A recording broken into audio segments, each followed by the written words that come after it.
secara tidak kebetulan dan secara tidak disengaja ketika saya membuka sosial media saya, yaitu TikTok.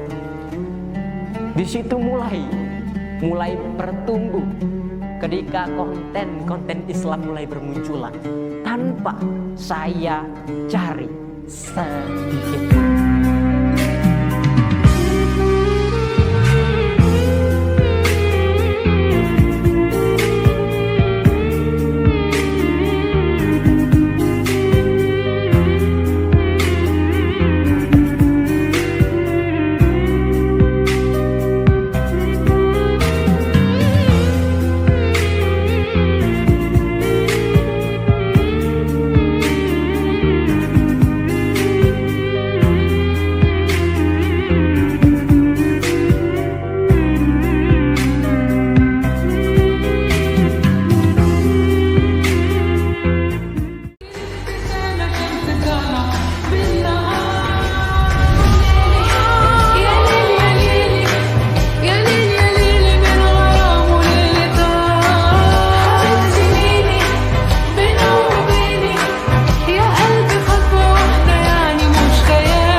Lanjut cerita, ketika saya waktu itu di dalam bel pelajaran istirahat, saya bertanya kepada guru agama saya yang ada di sekolah.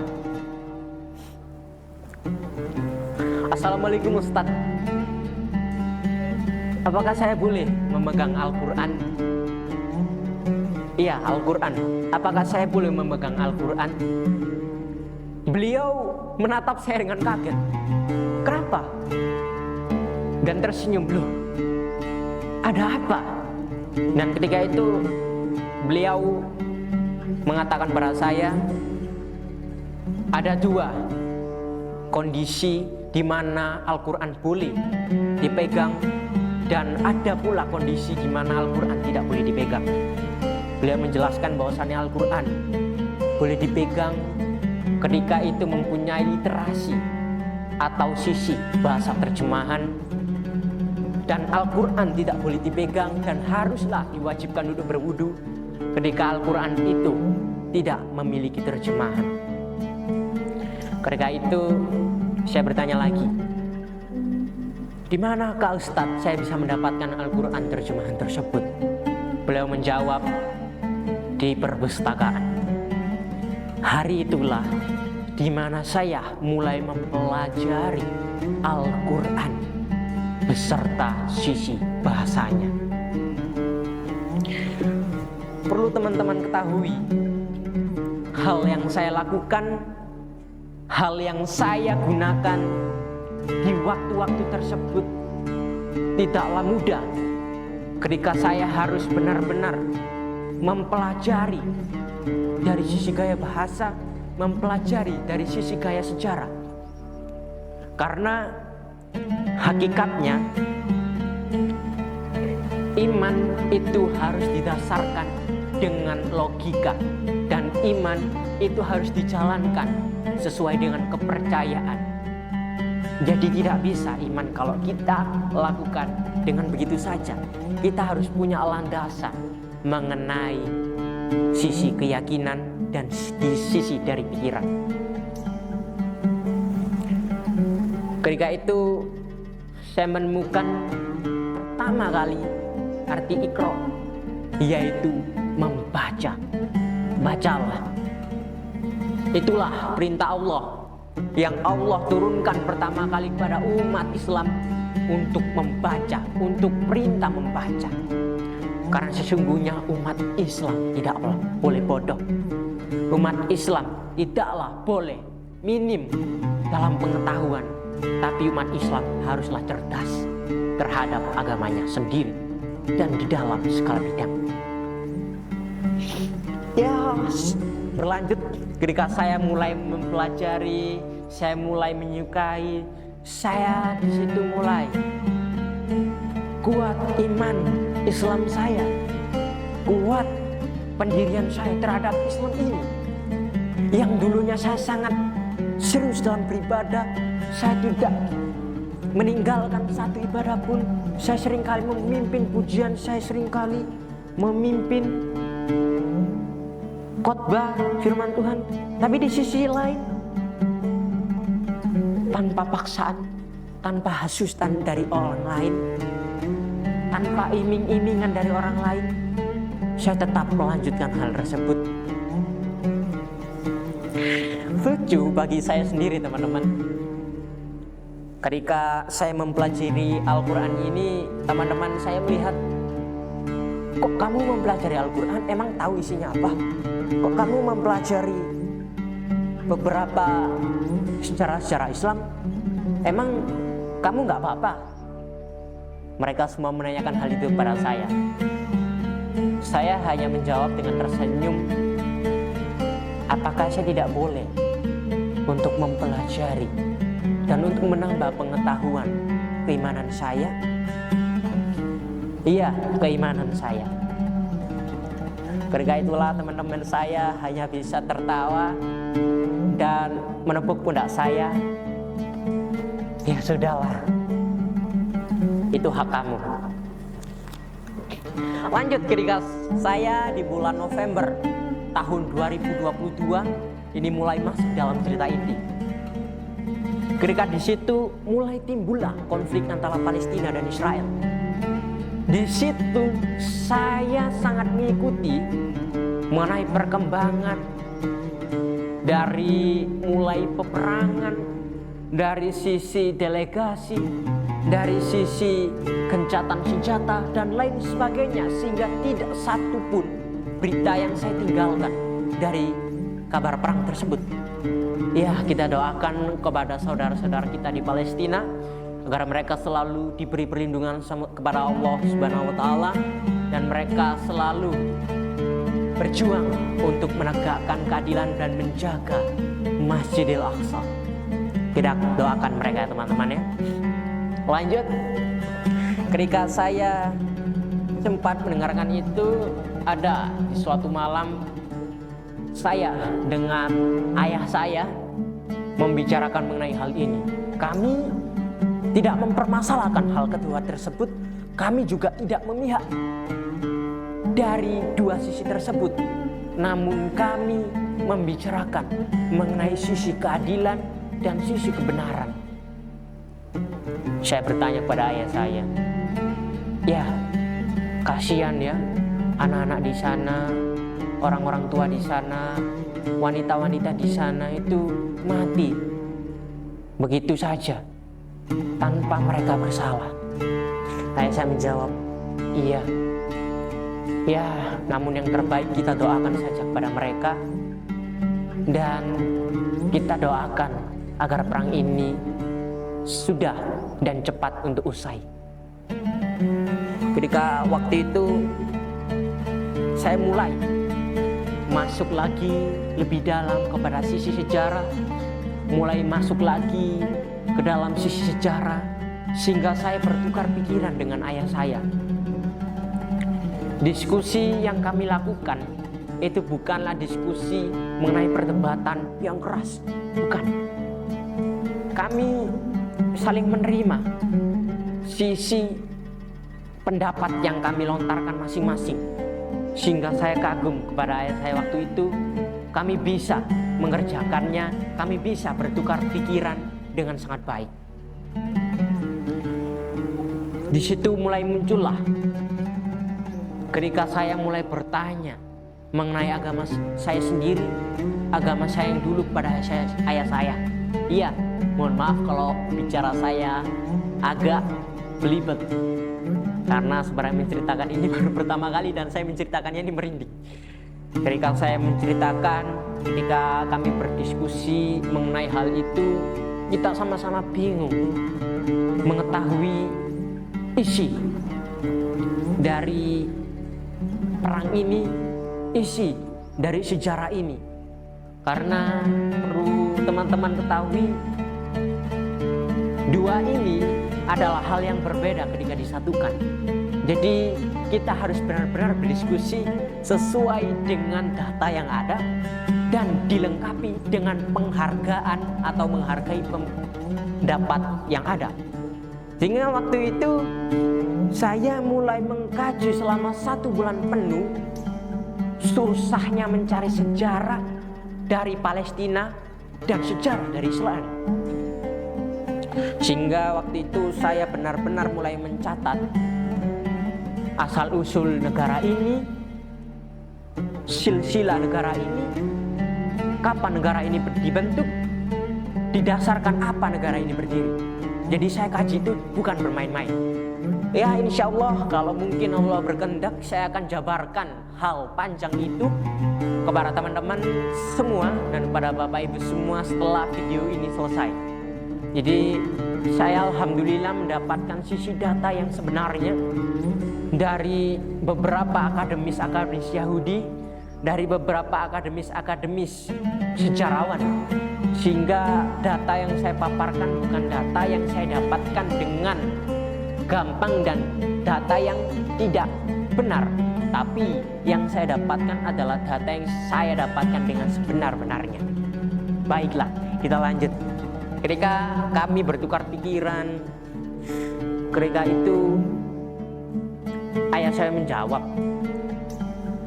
iya itulah, kita percaya saja kepada apa yang kita jalani sekarang. Saya sangat menghargai apa yang ayah saya ucapkan pada waktu itu. Ketika saya tidur, saya teringat dengan satu kalimat dan satu hal yang saya pelajari dalam filsafat, yaitu janganlah kamu itu percaya ketika data itu belum bisa dibuktikan dengan siapapun itu, dengan pemuka agama, dengan orang lain, dengan kerabatmu, dengan keluargamu, dengan temanmu sendiri. Janganlah engkau percaya sebelum kamu mendapatkan hal yang sebenarnya. Ketika hal itu semakin menguatkan saya untuk mempelajari Islam pertama, dan mempelajari agama saya sendiri, agama saya yang dulu, dan yang ketiga mempelajari sisi sejarah negara Palestina dan Israel. Jadi saya menemukan Islam bukan secara sembarangan. Lanjut, ketika beranjak Desember sebelum hari Natal, 2 minggu awal setelah saya bersikukuh benar-benar bersusah payah untuk mendapatkan data-data yang ada, saya kumpulkan dengan data-data yang ada, saya jabarkan dengan data-data yang ada, saya beranikan diri untuk pertama kalinya saya ungkapkan pernyataan diri saya kepada kedua orang tua saya untuk menunjukkan keinginan saya dalam memeluk agama Islam. Teman-teman, satu hal sebelum saya lanjutkan di dalam video ini, ketika teman-teman ada hal yang ingin ditanyakan, silakan menanyakan hal itu secara pribadi melalui saya. Dan saya punya alasan tersendiri kenapa saya sangat cinta dan saya memeluk agama Islam. Jadi alasan itu ketika teman-teman tanya, apa alasanmu Sal untuk pindah agama Islam? Apa dasarnya kamu pindah agama Islam? Apa landasan kamu untuk pindah agama Islam? Silakan hal itu tanyakan kepada saya secara pribadi. Saya jawab dengan senang hati. Berlanjut ketika Desember, sepulang gereja, tepatnya di siang hari, sebelum saya beranikan diri untuk mengungkapkan perasaan saya kepada orang tua saya, di situ saya bertanya sedikit mengenai agama saya sendiri kepada ayah saya. Di dalam situ saya tidak pernah menjelekan agama, namun saya sangat menghargai. Hanya saja rasa penasaran saya ini sangat-sangat mendalam, karena pikiran saya kalau misalnya tidak menemukan satu jawaban yang belum puas bagi diri saya sendiri, saya akan tanyakan tersebut dan saya akan cari sendiri sesuai data yang ada. Dan kesimpulannya, ayah saya itu sangat kuat dengan agamanya, dan ayah saya kuat untuk mempercayai dan tetap memegang teguh kitab sucinya. Ketika itu ada beberapa pelajaran yang saya ambil dari Islam sendiri mengenai hormat pada orang tua, sehingga di detik itu pun saya beranikan diri untuk pertama kalinya mengungkapkan diri bahwasannya saya ingin memeluk agama Islam. Saya ucapkan pada ibu dan ayah saya dengan sebaik-baiknya, tanpa ada hasutan dari orang lain.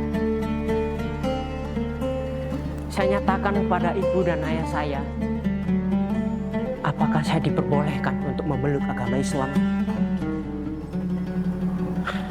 Ibu saya menangis di tempat dan tidak bisa menjawab. Beliau hanya menyampaikan, kamu kenapa pindah Islam? Kamu kenapa kok jadi gini? Ayah saya sangat bingung dan tidak bisa menjawab apa yang saya sampaikan kepada mereka semua, sehingga kami pun sangat bingung. Dan ayah saya dan ibu saya sangat kaget dengan hal yang saya ungkapkan kepada mereka berdua. Ya, ketika itu saya lontarkan kepada mereka semua.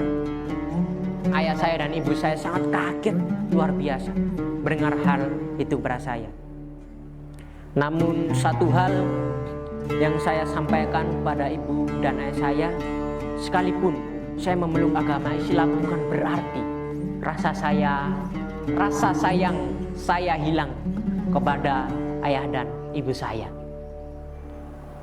Dan saya juga melihat bahwasannya kemungkinan ayah dan ibu saya belum bisa menjawab di hari itu juga.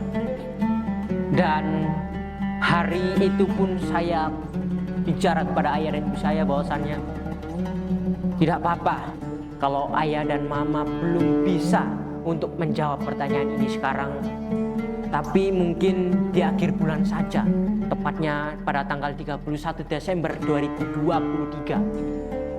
Jadi sekarang ayah dan mama mungkin pikirkan dulu sebelum mengucapkan dan sebelum mengambil keputusan. Setelah saya ungkapkan begitu, akhirnya saya menemukan hal yang berbeda dan semakin memperkuat iman saya untuk terus belajar mengenai Islam, untuk terus belajar mengenai Al-Quran, untuk terus belajar sejarah-sejarah Islam. Dan memang di bulan tersebut Natal terus dilakukan. Di bulan tersebut Natal, ada Natal gereja, ada Natal pemuda, ada Natal undangan dari gereja lain. Jadi tetap saya ikuti. Namun di dalam bulan tersebut saya tunjukkan satu tekad bahwasannya saya lakukan ke gereja ini bukan bermaksud untuk melakukan ibadah yang saya senangi dan menurut kepercayaan saya sendiri, namun saya landaskan bahwasannya untuk menyenangkan hati kedua orang tua saya, untuk menghargai kepercayaan mereka, sehingga saya lakukan. Seringkali saya ke gereja, sehingga seringkali saya melakukan ibadah Natal, seringkali saya menjadi master of ceremony atau MC di dalam gereja. Saya lakukan itu tulus untuk kedua orang tua saya. Namun tetap kepercayaan saya waktu itu sudah bulat bahwasannya saya tetap akan berada di dalam akidah iman Islam. Lanjut cerita, ketika itu Desember, orang tua saya mulai sedikit mungkin was-was terhadap anaknya sendiri, yaitu saya, karena terkadang sudah tidak seperti biasanya. Dalam arti apa? Karena seringkali saya awalnya salim hanya biasa. Sekarang saya cium tangannya, saya cium pipinya sebelum saya berangkat sekolah. Saya mempelajari Islam bukan hanya mengenai agamanya, tapi juga mengenai adabnya. Ya, begitulah yang saya lakukan setiap hari sebelum libur sekolah dimulai. Lanjut, ketika masuk di bulan Januari, ketika saya sudah mulai menurunkan gairah saya untuk pergi ke gereja, dan saya tidak mau lagi untuk mengikuti ibadah-ibadah, dan saya tolak secara baik-baik. Di bulan itulah, di bulan Januari, saya sangat diwaspadai oleh orang tua saya. Orang tua saya sangat curiga, kenapa saya tidak berangkat ke gereja, kenapa saya tidak serajin dulu, kenapa saya tidak seperti Excel yang dulu, seperti teman-temannya yang sekarang. Itu tidak. Di bulan Januari ini, saya semakin memperkaya diri dengan ilmu agama Islam yang saya cari, yang saya tekuni, yang saya pelajari. Sehingga mulai bulan Januari ini, saya boleh mempelajari kitab-kitab hadis. Saya boleh mempelajari Al-Quran beserta tafsirnya. Saya boleh mempelajari kitab-kitab kuning yang mungkin saudara-saudara, teman-teman kita dari pondok-pondok pesantren sudah lumrah mengenai hal-hal tersebut. Sehingga di bulan Januari ini, saya ini full mempelajari agama Islam. Saya di bulan Januari ini terus mencatat hal-hal penting, pengetahuan-pengetahuan baru. Mungkin kalau di Islam itu banyak ya, ada fikih, ada ilmu tafsir, ada ilmu adab, ada ilmu hadis, dan banyak sekali. Itu yang saya kumpulkan menjadi satu, dan di bulan itulah iman saya sangat-sangat kuat. Iya, saya sempat kesusahan dalam membaca dan menafsirkan buku-buku hadis, buku-buku kuning, karena saya yakin buku-buku seperti itu tidak bisa ditafsirkan secara biasa, tidak juga bisa ditafsirkan hanya dengan sekalimat, hanya dengan tafsiran itu saja. Namun kita harus cari tahu sanadnya seperti apa. Kita harus cari tahu ini hadis yang sahih atau dhaif. Kan banyak sekali hadis. Dan di kitab kuning pun itu isinya full bahasa Arab. Terkadang ada Arab gundul, terkadang Arab pegon, yang membuat saya sangat susah sekali. Namun di situ saya meminta bantuan dari teman-teman saya yang ada di desa Jombang, karena Jombang kota santri kalau orang bilang, sehingga saya yakin terhadap ilmu yang mereka miliki. Dan teman-teman saya itu pun juga sudah mempelajari dengan kitab itu, sehingga mereka membantu saya untuk memahami kitab yang saya sedang pelajari. Sehingga hal yang saya sangat kagum, setiap hari saya temukan hal-hal yang baru. Saya temukan pengetahuan-pengetahuan, ilmu-ilmu yang baru mengenai fikih, tata cara sholat, hal yang diperbolehkan, hal yang tidak diperbolehkan, mengenai adab. Dan saya sangat kagum mengenai hal itu. Ya mungkin kalau teman-teman boleh bilang, oh berarti kamu udah sangat ahli dong mengenai buku hadis. Oh kamu bukan sudah sangat ahli dong mengenai buku kuning. Enggak, saya masih belajar hingga sekarang ini. Sehingga saya masih ilmunya sangat sedikit, dan saya masih sangat bayi sekali. Maka dari itu saya terkadang berbicara kepada teman-teman semua, bimbinglah aku teman-teman, karena aku masih bayi. Aku tidak sepintar teman-teman semua dalam mempelajari ilmu-ilmu agama. Namun di bulan Januari tidak memadamkan semangat saya untuk tetap mempelajari walaupun sedikit sekali. Karena saya harus menerjemahkan, karena saya harus mempelajarinya lebih dalam lagi, karena saya harus seperti mencari tahu sanadnya apa, mencari tahu ini sahih atau dhaif, ini apakah benar dilakukan, ini apakah benar harus kita lakukan atau disunahkan. Jadi hal-hal seperti itu saya dulu sangat kesusahan teman-teman, sehingga saya mungkin satu hari ketika mempelajari buku-buku tersebut, saya mungkin menemukannya mungkin 1 lembar. Kadang kalau misalnya sangat-sangat sulit, saya menemukannya dan bisa mengartikannya cuma setengah lembar. Ya begitu-begitu saja. Karena juga melihat teman-teman saya yang ada di Jombang itu, dia mondok, jadi enggak setiap hari mereka pegang HP dan bisa membantu saya. Namun ketika teman-teman saya udah pulang atau gimana, teman-teman saya itu langsung saya telepon, langsung saya kasih tahu ini gimana. Jadi saya sangat terbantu dengan mereka. Terima kasihku padamu Tuhan.